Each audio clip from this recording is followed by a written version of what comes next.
কি বাজার আনছে দেখি? কি আনছে দেখি? কুলো তো কি আনছে যে বাজার থেকে? তো আমার ছেলে দোকানে গেছিল, বাজার থেকে কি আনছে দেখি। তো আমার ছেলে এখন বাজারও যেতে পারে, মাশাল্লাহ। দেখ কি আনছো? আলিশার চিপস। এটা কথা বলে যাচ্ছি, যারা অন্য ভিডিও দেখবেন অন্ততপক্ষে 6টা মিনিট দেখে নেবেন। 6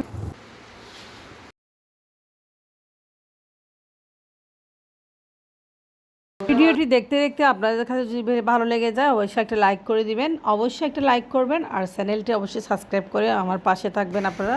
আসসালামু আলাইকুম, কেমন আছেন গাইজ? সবাই আশা করি ভালো আছেন। সকাল থেকে যে বৃষ্টি শুরু হয়েছে আসলে, তো রাত প্রায় 4:30টার দিকে বৃষ্টি শুরু হয়েছে। বৃষ্টির কারণে এখানে পানি জমে গেছে দেখেন, আর বাচ্চারা মাছ ধরতেছে, এগুলো আমি ভিডিও দ্বারা করছি। সকালবেলা দেখেন বাচ্চারা কী সুন্দর করে মাছ ধরতেছে। তো আমার কাছে খুব বেশি ভালো লাগেছে, বিশেষ করে ছোটোবেলার কথা একদম মনে পড়ে গেছে।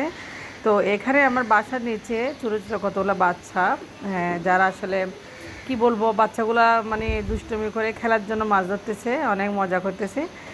মানে ছোটোবেলায় অনেক দেখেছি এগুলো আমরা আসলে, যদিও বা আমি এগুলো সুযোগ পাই না করার, তারপরেও অনেক দেখেছি। যা হোক রে, কেন চলে আসলাম রুটি বেলতে। তো সকালে চালের রুটি ছাড়া আমার হাজব্যান্ডের চলে না, চালের রুটি বানাতে চলে আসলাম। চালের গুঁড়া ভালোভাবে গরম পানিতে সিদ্ধ করে নিয়ে একটু ঠান্ডা করে নিচ্ছি, কারণ আমি ডোটা মানে মথে নেব। মথে নিলে চালের পিঠা আসলে সুন্দর হয় খুব ভালোভাবে। তো এদিকে আমি ডোটা ঠান্ডা করে নিচ্ছি, কারণ আসলে গরম গরম একদম খুন্তি দিয়ে নেড়ে চেয়ে দিলে তাড়াতাড়ি ঠান্ডা হয়ে যাবে।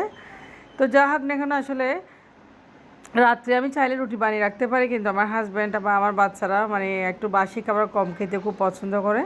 তো আমার হাজব্যান্ড আমাকে আজকে সকালে নামাজটাও হলো না, আসলে খুব দেরি হয়ে গেছে, কারণ আমি একবার ভোর রাত্রে উঠে মানে আর আলসি করে ঘুমাইছিলাম, আর উঠতে পারি নাই। আসলে মাঝে মধ্যে এরকম আলসি করলে আসলে আর ঘুম মানে আর নামাজটা হয় না, এটা ভুল হয়ে যায়। যা হোক, এখন আমি চালের গুঁড়োটা ভালোভাবে মথে নিচ্ছি একটু একটু হালকা হালকা পানি দিয়ে, কারণ এটা দিয়ে আমি আজকে নাস্তা বানাবো বা চালের পিঠা বানাবো, সকালে আমরা খাবো। আর চালের গুঁড়ো একটু যদি গরম থাকা অবস্থায় মথে নেন তাহলে ভালো। দেখেন আমি থালিতে ভালোভাবে পানি দিয়ে হালকা হালকা মথে নিচ্ছি।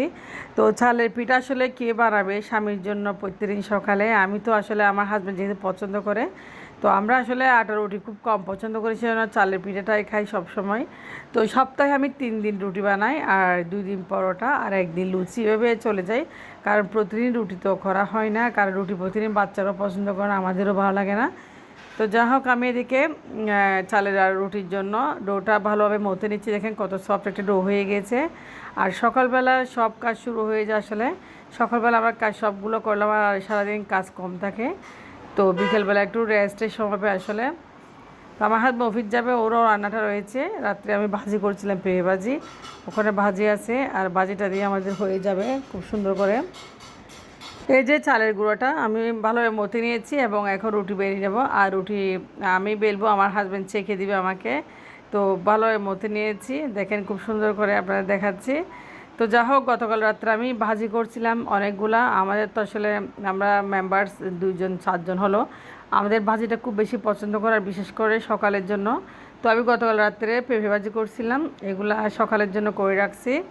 তো এদিকে ভাজিটা গরম করে নিচ্ছি, রুটিটাও আসলে চেখে নেওয়া হয়ে গেছে, আমার হাজব্যান্ড যেটুকু পারছে চেখে নিয়েছে। তো খাবো এখন। আর কয়েকটা দেশি মুরগি ছিল, এগুলো একটু রান্না করে নিচ্ছি ওকে, যেহেতু দুপুরে লাঞ্চটা বাসা থেকে দিয়ে, কারণ দুপুরের খাবারটাও বাসা থেকে খুব কমফোর্টেবল ফিল করে। আর বাইরের খাবারটা সে কম খেতে চায়, একদম খায় না, শরীরটাকেও সুস্থ আছে সেজন্য। তো কয়েকটা দেশি মুরগি ছিল, এগুলো একটু রান্না করে ঝুল করে দেবো, আর এদিকে পেঁপের ভাজি দিয়ে তাকে দুপুরের লাঞ্চটা দিয়ে দেবো। তো আমাকে আসলে প্রত্যেকদিন সকালবেলা রান্না করতে হয়, আসলে আপনাদের সাথে শেয়ার করতেছি একটা কথা। সকালবেলা উঠলে আমার খুব আনন্দ লাগে, জানি না কার কেমন লাগে। আমি ভোর উঠতে তো আমার একটা অভ্যাস হয়ে গেছে দেরিতে, সো লেট ঘুমটা আমার ভালো লাগে না, মানে খুব দেরিতে। ভাজিও করেছি, এখন নাস্তা করবো।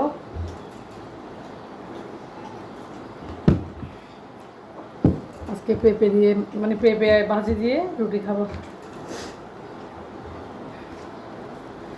তো নাস্তা খেতে খেতে সবাইকে একটা কথা বলে যাচ্ছি, যারা অন্য ভিডিও দেখবেন অন্ততপক্ষে 6টা মিনিট দেখে নেবেন। 6 মিনিট দেখবেন, তাতে আপনারও লাভ, মানে যার ভিডিও দেখবেন তারও লাভ, রিচ এঙ্গেজমেন্ট দুজনেরও বাড়বে।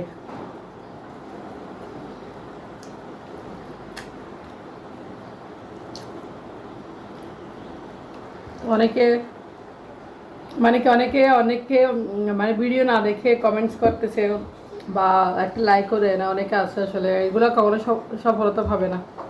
ইউটিউবে আসছেন এত কষ্ট করে, একটা চ্যানেল খুলেছেন, কাজ করতেছেন, কিন্তু যদি সফলতা না পান তাহলে কষ্ট করে লাভ কি? সাবস্ক্রাইবার বাড়াতে পারবেন, সমস্যা নেই, কিন্তু অর্গানিক সাবস্ক্রাইবার হতে হবে। আপনার ভিডিও সে দেখতেছি কি না সেটা চিন্তা করে দেখবেন। আর একটা কথা, যার ভিডিও দেখবেন 6টা মিনিট দেখবেন, অন্তর্পক্ষে 6 মিনিট দেখবেন। ব্লগিং ভিডিও তো 12-18 মিনিট, আর ভিডিও 10 মিনিটের উপরে ছাড়বেন, আপলোড করবেন যে 10 মিনিটের উপরে ভিডিও।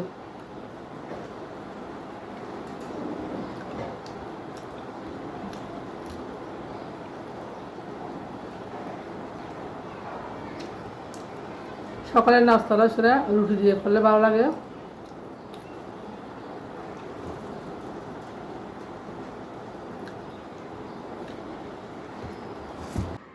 আজকে বাচ্চাদের জন্য কিছুটা বন রেডি করছি, দেখেন বনগুলা অনেক সুন্দর হয়েছে। আশা করি আপনারা কমেন্টস করবেন কেমন হয়েছে বনগুলা। এই রেসিপিটা একদিন আপনাদের শেয়ার করব। তো দেখেন আমি আপনার সাথে আরেকটা কিছু শেয়ার করতেছি। আমার সব কাছে রান্নাবান্না শেষ, হাজব্যান্ড অফিস চলে গেছে, আর এখন আমি দেখেন আমার বেডরুমের সাথে ব্যালকনি, আমার সবচেয়ে এটাই ভালো লাগে আসলে। তো আমার বেডরুমের সাথে একটা আলনা ছিল, আলনাটা সরিয়ে নিয়েছি, আলকনি এটা অন্য রুমে সরিয়ে নিয়েছি, তাতে আবার গাছের বাতাসটা আমি খেতে পারি। তো পাশে মানে ব্যালকনির পাশে একটা বড় পুঁই শাক লাগিয়েছি, উঠে গেছে। আর মেহেন্দি গাছগুলা অনেকগুলা গাছ রয়েছে, কানার গাছ রয়েছে, লেবু গাছ। তো এগুলোর বাতাস আমার বাসায় ঢুকে। দেখেন বেডরুমের পাশে এরকম যদি ব্যালকনি থাকে আর কিছু গাছ থাকে কেমন লাগে বলুন তো। অনেক ঠান্ডা হাওয়া আসে আমার বাসায়। তো সব কিছু কাজ গুছিয়ে নিয়েছি অলরেডি, বিছানা গুছিয়ে নিয়েছি, রুমও গুছিয়ে নিয়েছি। এখন হাজব্যান্ড অফিস চলে গেছে, আজকে বাচ্চারা তো একদম স্কুলে যায় না, কারণ প্রচুর বৃষ্টি ছিল স্কুলে যাওয়ার সময়। আর আমার ছেলেও স্কুলে যায় না। এদিকে মেহেন্দি পাতা তুলতে চলে আসলাম আমার আন্টির জন্য অল্প করে। তো আমার আন্টি বলতে আসলে আমার মায়ের মতো, উনি একদম আমার মা বললে চলে। তো রক্তের সম্পর্ক হলে সব কিছু না, আসলে রক্তের সম্পর্কের বাইরেও আসলে অনেক অনেক অনেক সময় অনেক কিছু হয়ে যায়। যাক উনি, ওনার জন্য আমি আজকে মেহেন্দি পাতা তুলতেছি গাছ থেকে। আর গাছটা বিশ্বাস করবেন না, গাছটা আমি লাগিয়েছি আন্টির উৎসাহে, কারণ উনি মেহেন্দি পাতা মাথা দিয়ে বলে আমি গাছটা লাগিয়েছি। আসলে আমার মেহেন্দি পাতা লাগানোর কোনো আমার মেন্টালিটি ছিল না, তো আন্টির উৎসাহে গাছ লাগিয়েছি। কি বাজা মানছে দেখি, কে আনছে দেখি, কুলো তো কে আনছে যে বাজার থেকে? তো আমার ছেলে দোকানে গেছিল, বাজার থেকে কি আনছে দেখি। তো আমার ছেলে এখন বাজারও যেতে পারে, মাশাল্লাহ। দেখ কি আনছ, আলিশা চিপস, এটা তোমার জন্য চিপস, রেড পেস্ট তোমার জন্য। আচ্ছা দেখি তেল আনছ, আর কি দেখি মসুর ডাল, দেখি মসুর ডাল দেখি, চিপস মসুর ডাল। তোমার জন্য নাস্তার জন্য ময়দা নিয়ে আসছি, ময়দা আমার জন্য। চিপস আমি খারাপ।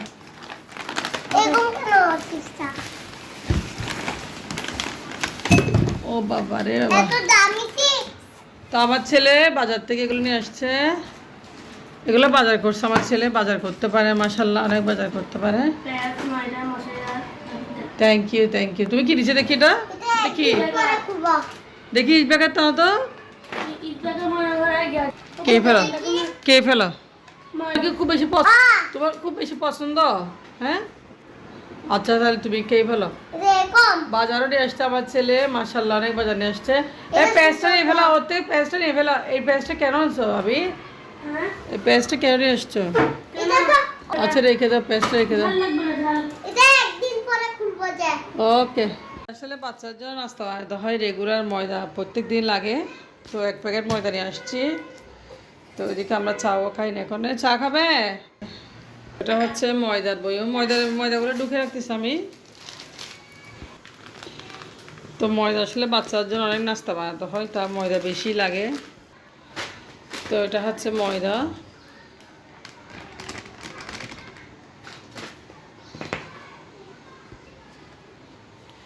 তো ময়দাগুলো আমি বই বেঁধে নিলাম, ঢুকে রাখলাম। তো মসুর ডাল আসলে সবসময় লাগে, আর বিশেষ করে মুঠো দানার মসুর ডালটা এখন খুবই ভালো লাগে।